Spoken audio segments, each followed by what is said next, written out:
Sri Krishnamritam Shrimad Bhagavad Gita audio 3 voice Chandrakala.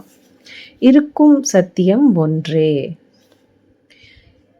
மம ஆத்மா சர்வபூதாத்மா, இதுதான் சத்தியம். இந்த சத்தியத்தை நீங்கள் புரிஞ்சுக்கிட்டு இது சரி என்ற இந்த சத்தியத்தில் நீங்கள் வாழ்கிற வாழ்க்கை தான் ஞானமயமான வாழ்க்கை அப்படின்னு சொல்லப்படுது. ஆன்ம சத்தியம் அப்படின்றது தெரிஞ்சுக்கணும். நம்ம இந்த ஆன்ம சத்தியத்தில் நம்ம எப்பவும் இருக்கும்போது நமக்குள்ள வர மாற்றம் தான் தர்மம் அப்படின்னு சொல்லப்படுது.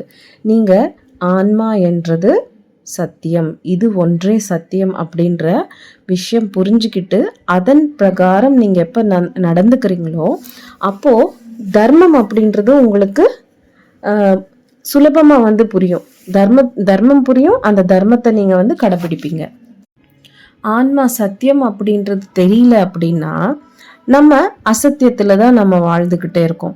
அசத்தியத்தில் இருக்கும்போது நமக்கு வெளிவர விஷயம் என்னன்னா அதர்மம். அப்படின்னா நீங்கள் சத்தியத்தில் இருக்கீங்கன்னா அவுட்புட் சத்தியம், அதர்மத்தில் இருக்கீங்கன்னா அவுட்புட் அதர்மம்.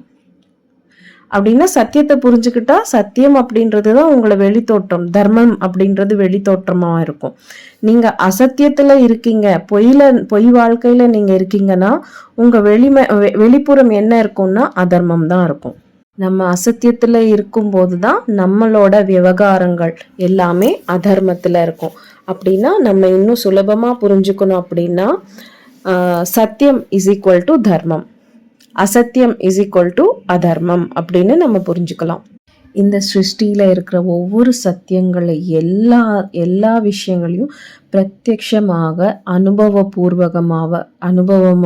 அனுபவப்பட்டு அதே விஷயங்களை வெளிப்புறமாக அதை எல்லாமே அனலைஸ் பண்ணி வேதவியாசர் அவர்கள் பிரம்மசூத்திரங்கள் அப்படின்ற இந்த ஸ்ரீமத் பகவத்கீதையை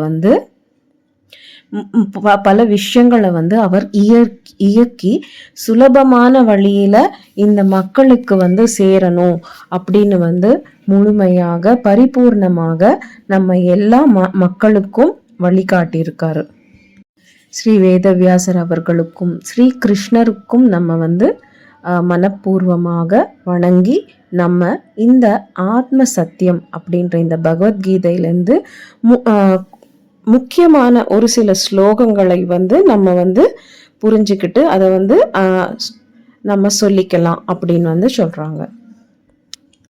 நம்ம ஏன் ஒரு சில ஸ்லோகங்கள் மட்டும் தெரிஞ்சுக்கலாம் அப்படின்னு சொல்றோம்னா, இப்போ ஒரே விஷயத்த ஒரே ஞானத்தை தான் பல ஸ்லோகங்கள்ல திரும்ப சொல்லப்பட்டது.